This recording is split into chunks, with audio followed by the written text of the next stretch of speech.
60 000 personnes sous menace des mines à travers le monde et plus de 1500 victimes au Burkina Faso entre 2017 et 2023. Les engins explosifs improvisés ont longuement contribué à la déstabilisation de la situation sécuritaire au Burkina Faso. Ce 4 avril, à la faveur de la journée internationale de lutte anti-mine, des FDS et des acteurs d'OSC se concertent pour un dispositif de lutte contre les mines. La sacralité des cellules de Gourma de Batié. Ce 13h s'intéresse à la question dans la rubrique Une semaine A, protégé dans un puits réservé aux cellules sacrées au secteur 2 de la ville. Vous allez le voir, il suscite davantage la curiosité chez les populations. 30 ans après sa dernière participation à une phase finale de la SNC, l'association Tenko Dia se prépare pour son retour à Bobo 2024. Meilleur orchestre de la région du centre-est, elle procède à des réglages pour bien entendu un sacré éventuel à la prochaine biennale de la culture. Elle sera en répétition dans ce journal. Bonjour et bienvenue à tous. Tout d'abord, la journée internationale de lutte anti-mine, célébrée chaque 4 avril au Burkina, c'est un panel qui a réuni ce matin à Ouagadougou des FDS et des OSC pour l'occasion. Sous la supervision de la Commission nationale de contrôle des armes, il s'agit pour ces acteurs de contribuer à la détermination d'un dispositif de lutte contre les engins explosifs improvisés. Les chiffres font état de plus de 1500 victimes au Burkina Faso de 2017 à 2023. Draman Guélé.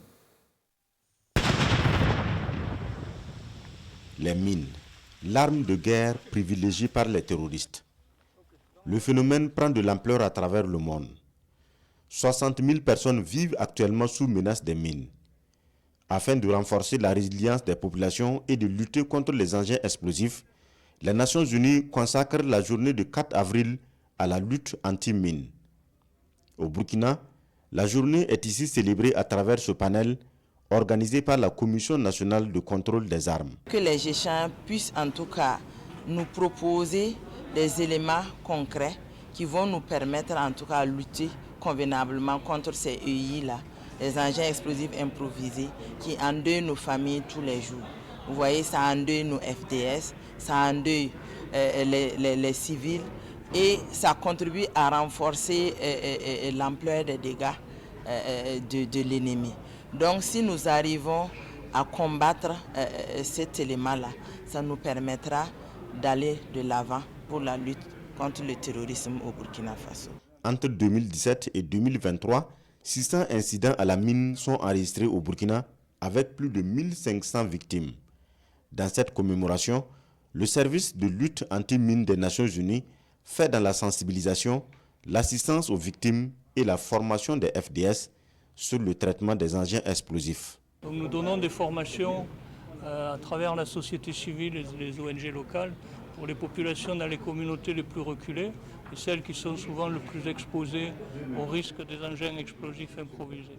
Nous travaillons avec les forces de défense et de sécurité et nous donnons des formations beaucoup plus spécialisées et beaucoup plus précises sur la recherche des engins explosifs, leur neutralisation et leur destruction. C'est depuis 2005 que les Nations Unies ont décrété le 4 avril comme journée internationale de lutte anti-mine. Moment de réflexion pour renforcer le dispositif de lutte contre les engins explosifs improvisés.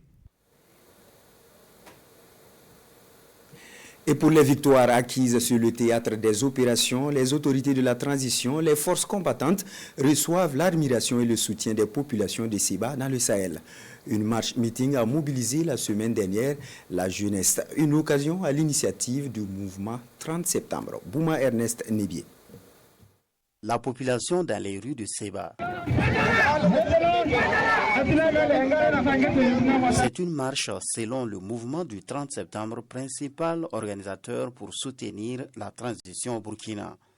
Elle salue les efforts des FDS et des VDP qui, selon elle, ont fait reculer l'hydre terroriste dans la province du Yaga.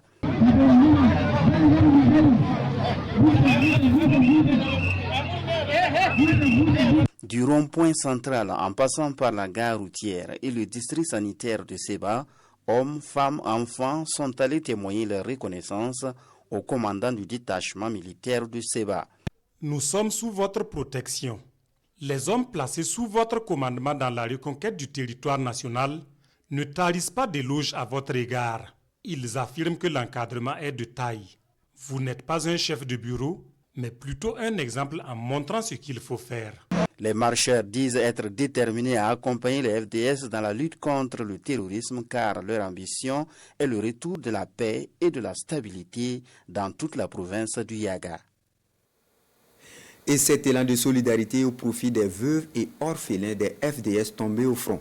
Il se matérialise par un don de vivres et la somme de 2 millions de francs CFA de la part du groupe Allprint, Cetrap SA, Turbo Imprimerie et Summit Project. Par ce geste, l'entreprise dit répondre à l'appel du chef de l'État relatif au patriotisme. Le reportage de Roger Kam et Sekou Zongo.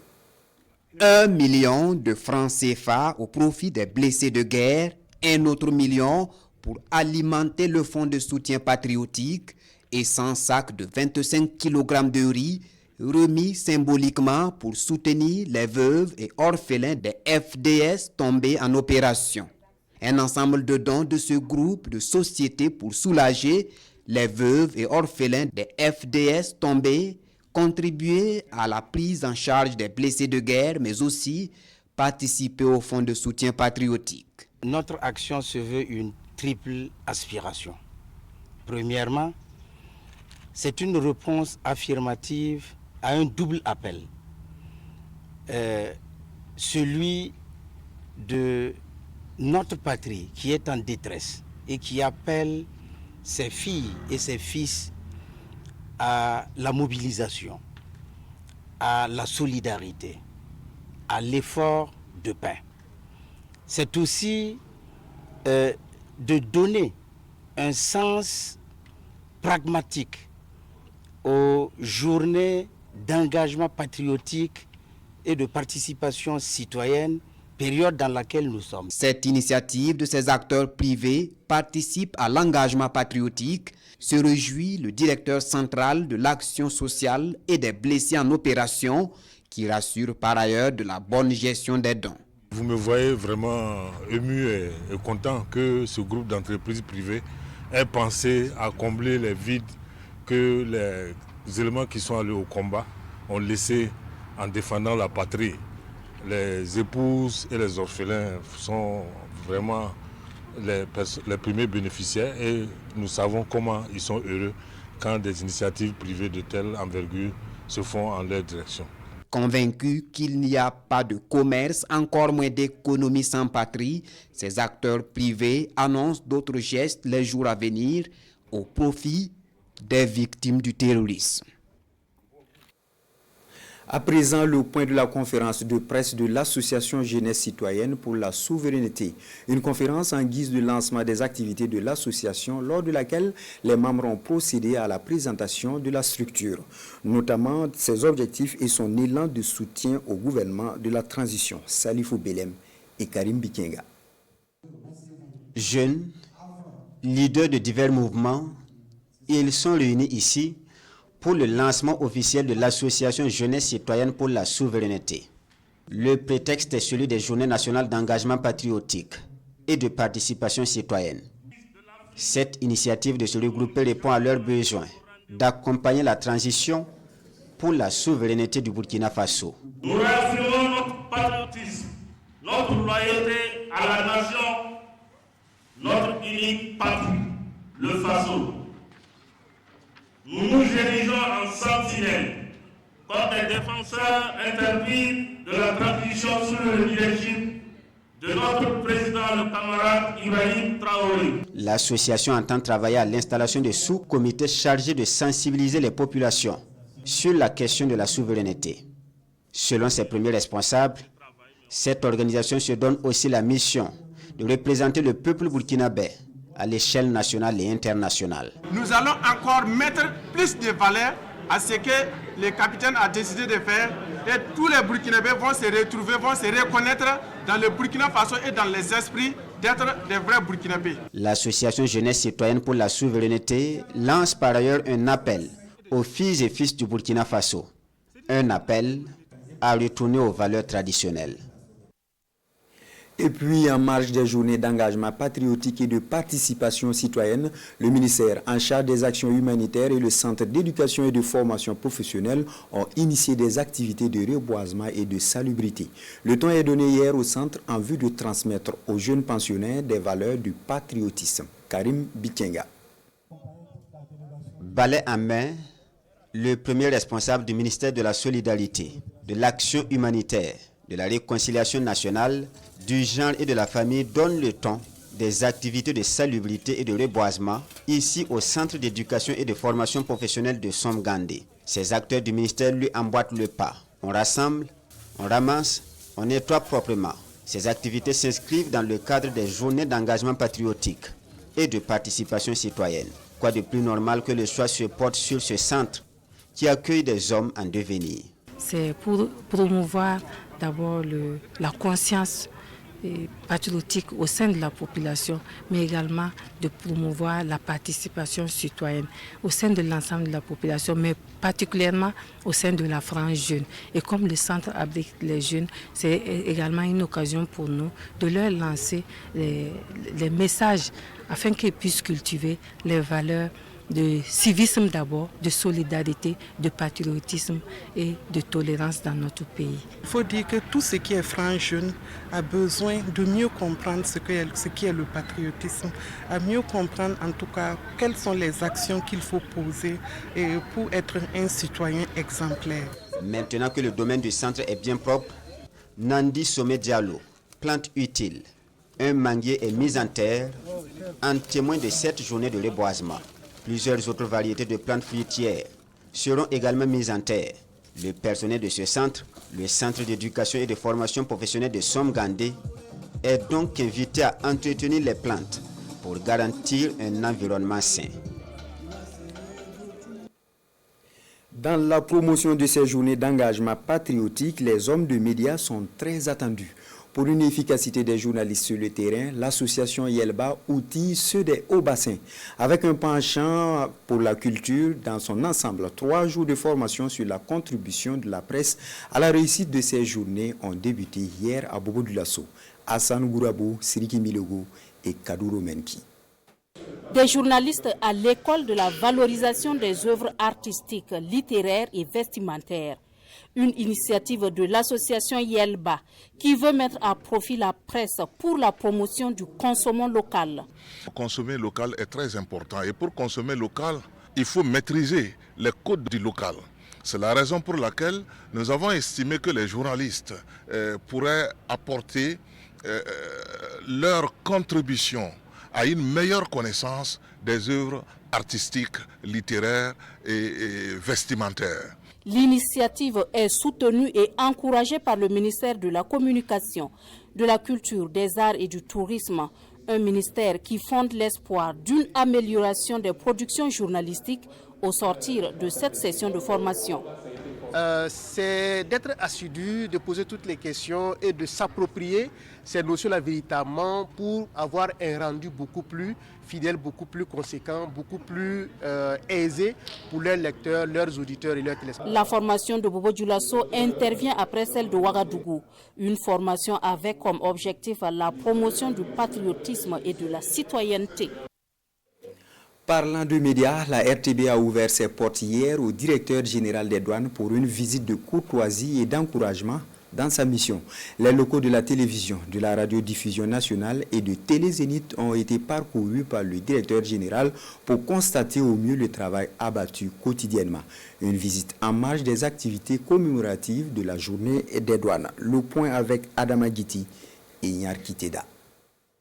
À la rédaction de la télévision nationale du Burkina, le directeur général des douanes marque une halte pour un instant d'échange avec les rédacteurs. Juste à un pas, Adama Ilboudo fait le même exercice avec les techniciens de l'image. Le cap est ensuite mis sur les studios de la télévision.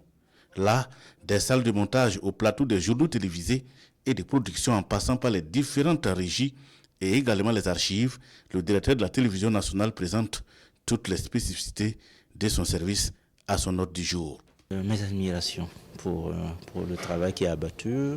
Je pense que vous avez su vous adapter. En tant que média public, c'était pas facile, mais je pense que vous avez su tirer votre épingle du jeu et vous avez vraiment redoré l'image de la télé nationale. La visite se poursuit à la maison de la radio. Adama Ilboudo porte le même message aux journalistes et techniciens de la radiodiffusion nationale qui a fait vibrer et continue de faire résonner la voix du Burkina à l'intérieur et à l'extérieur du pays.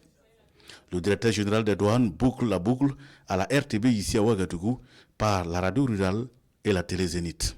Ce média de service public est très stratégique pour l'atteinte de nos objectifs. Nous sommes surtout preneurs d'images, d'émissions qui permettent de mieux sensibiliser les opérateurs économiques, de mieux nous faire comprendre dans l'exécution de nos missions, surtout que de plus en plus la fraude à la peau dure.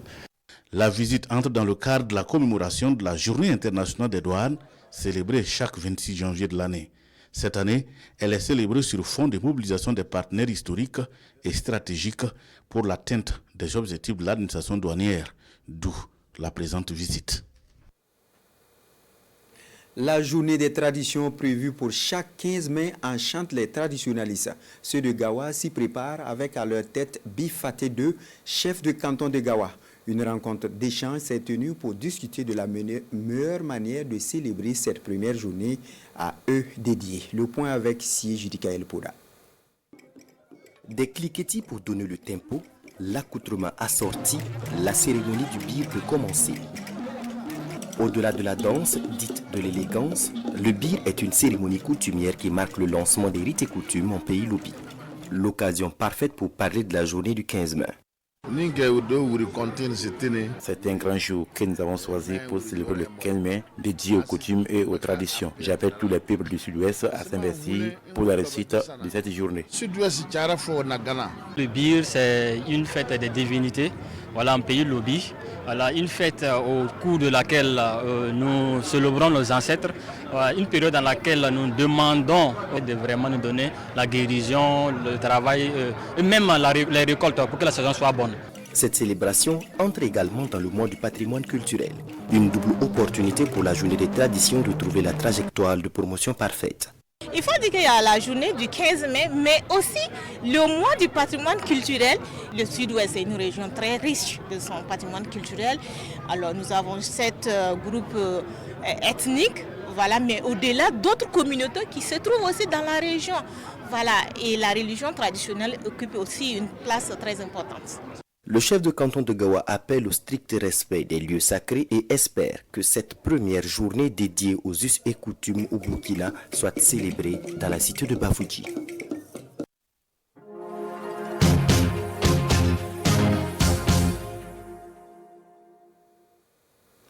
D'habitude très prisé dans certaines localités du Burkina, le silure est cependant sacré à Gourouma dans la commune de Batié. Dans ce village, le silure est protégé dans un puits à la source d'eau intarissable. Tout sur la sacralité des silures du secteur 2 de Batié avec Moussa Ouidrago et Sekou Zongo. Des silures à profusion dans ce petit puits à Gourouma au secteur 2 de la ville de Batié. Ce n'est pas l'élevage du poisson-chat, ce sont des silures sacrées et protégées par les populations de cette localité du sud-ouest du Burkina Faso. Gros, moyens, petits, ces silures sont ici des vedettes.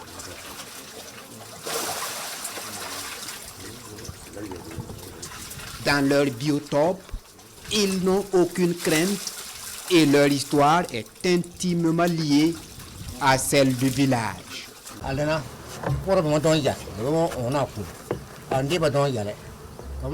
Au commencement, le puits que vous voyez n'avait pas atteint cette envergure.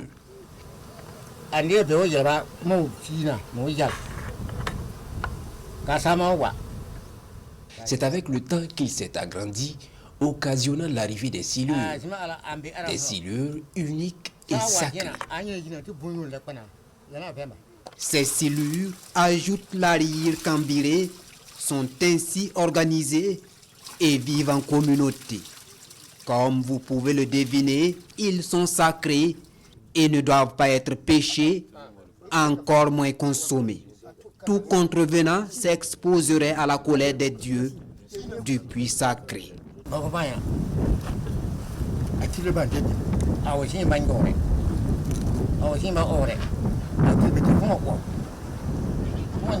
Le poisson que vous voyez, celui qui le pêche sans le manger, il lui faut un bœuf, un mouton et 6 poulets pour conjurer le sort.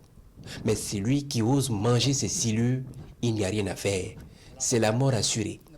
La sentence des indélicats est donc impitoyable et irréversible.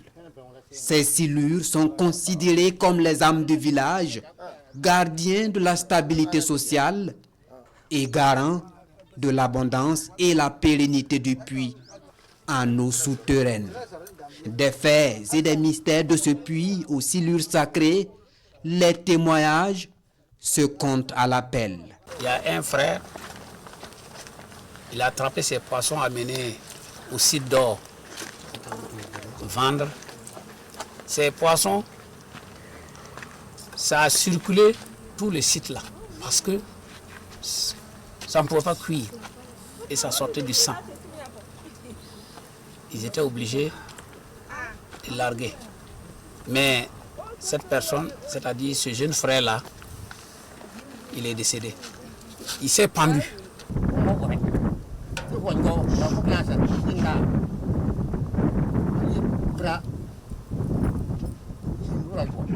L'eau de ce puits ne tarit jamais, même en temps de sécheresse.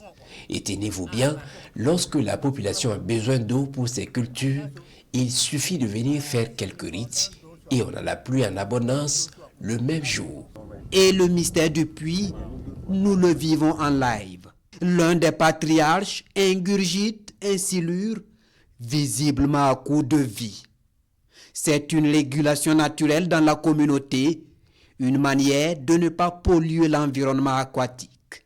Le puits aux silures sacrées de Batié est hostile. Aux femmes en menstrues, il est également interdit d'y amener un plat ou un ustensile de couleur rouge. Registre préparatif de la SNC Bobo 2024 et nous mettons le cap sur Tenkodougou à la rencontre de l'association Tenko Jazz. Qualifiée dans la discipline orchestre, elle revient 30 ans après sa dernière participation à la SNC. C'est une équipe jeune qui s'engage cette fois-ci pour marquer le grand retour. Instant répétition avec Hassan Guébri et Poli Abri. Après avoir observé un temps mort depuis 1994, soit 30 ans de non-apparition à la SNC, Tenko Jazz renaît de ses cendres avec un effectif de 12 personnes, majoritairement jeunes et dynamiques. Tenko Jazz est la seule troupe de la province du Boulougou, toutes catégories confondues, en lice pour la SNC 2024 à Bobo. Nous aimons beaucoup les interprétations. Sinon, on a nos propres morceaux à nous-mêmes. Mais nous interprétons beaucoup aussi. On fait un peu de tout. Le jazz, la pop, le warba, presque du tout. L'orchestre Tenko Jazz se réunit chaque mardi et vendredi pour faire la répétition. Composé essentiellement de salariés, leur amour pour la musique n'est plus à démontrer. La musique, c'est déjà ma passion, puisque je travaille déjà la musique. Qui dit radio animatrice dit musique. C'est déjà ma passion, donc je trouve le temps de mixer les deux, le travail et mon temps aussi dans cette troupe. Après 4 participations infructueuses à la SNC, de 1988 à 1994, Tenko Jazz fonde l'espoir cette fois-ci de remporter le premier prix à l'occasion de cette 21e édition de la SNC. Tous ceux qui participent là espèrent décrocher le premier prix. Et nous pensons que cette fois-ci, c'est la bonne. Nous espérons revenir avec le premier prix. Au regard de ses nombreuses potentialités culturelles, la région du Centre-Est ne compte pas faire de la figuration à cette biennale de la culture.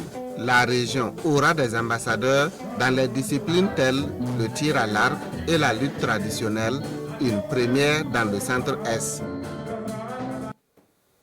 La revue de presse pour terminer, les journaux commentent la nomination de Ousmane Sonko comme Premier ministre au Sénégal. Mais tout d'abord, ils s'intéressent à la rencontre des OSC sur les journées d'engagement patriotique. Bienvenue Tansa. Les journées nationales d'engagement patriotique, quelle pertinence et quelle portée? L'explication indique que le pays a été donné aux leaders d'opinion. Journal qui précise que c'est lors d'une rencontre initiée hier par le Premier ministère. Une rencontre qui, dit-il, a permis aux participants de revisiter les acquis de la révolution d'août 1983.